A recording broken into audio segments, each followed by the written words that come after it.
How often should you survey your email list? It's a good question, and one that we got recently here at Email Copy Boss. So let's jump in. I've got two quick answers, and the first one is just a straightforward one. I don't have statistics to back this up, but my recommendation is that you email, or rather that you survey your list no more than once a quarter. And I've got three real reasons for that. The first one being, you don't want to get on people's nerves by surveying them too much.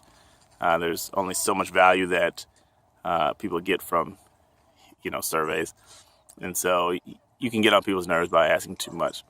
The second reason is you're the leader, right? You want to have the vision. You want to set the course.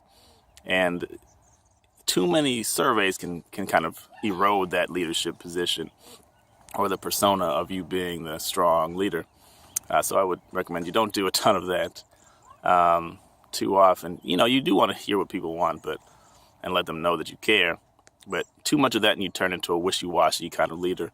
And people like to follow people who are confident in confident in themselves and their decisions, and who can tell them what to do actually, rather than ask them what they want. It feels a little bit stronger. The third reason is, I'll cover the third reason when I begin the second part of the answer, which is that rather than focusing too much on surveys, you really want to look at each email itself as a survey. You find out different things from your list by trying different things. When you make different kinds of offers and test them one against another, you find out something. You find out what they want, what they don't want, what they like, what they don't like, what kind of appeal to them. And so, you can get better data, I think, or I found, by tracking what people do, how they actually respond, than by asking them what they want. Because when you ask them the question, they'll tell you what they think you want to hear, or they'll tell you what they wish was true of themselves. Or they may be lying to themselves, and they don't know. And so when you ask them questions, they can just tell you what they think the answer should be. They may or may not be honest, and they may or may not be actually, telling you, giving you good data.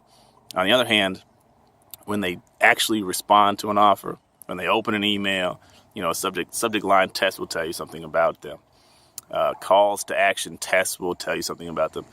Email length, different media types, those all will tell you something about your list that you won't find out by asking the question. At least you won't be 100% sure that you know by asking the question. So you actually test by making them take action. And that will tell you with a much greater degree of certainty what they actually want. So if you're going to ask surveys, and you can do that sometimes, I would say no more than once a quarter.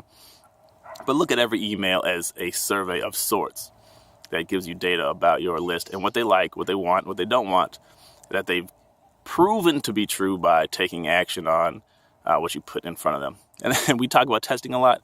It's just another reason to do that, because it really tells you not only what, it tells you about yourself and about marketing to your list, but it tells you what your list actually wants and what's likely to get them to take action.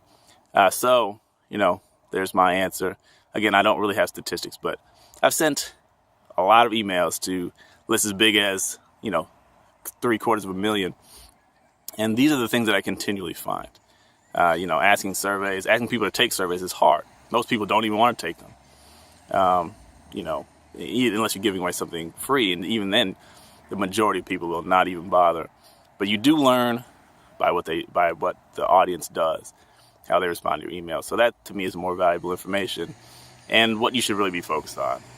And I hope that's helpful to you. Enjoy this channel. I'm really honored that you're watching.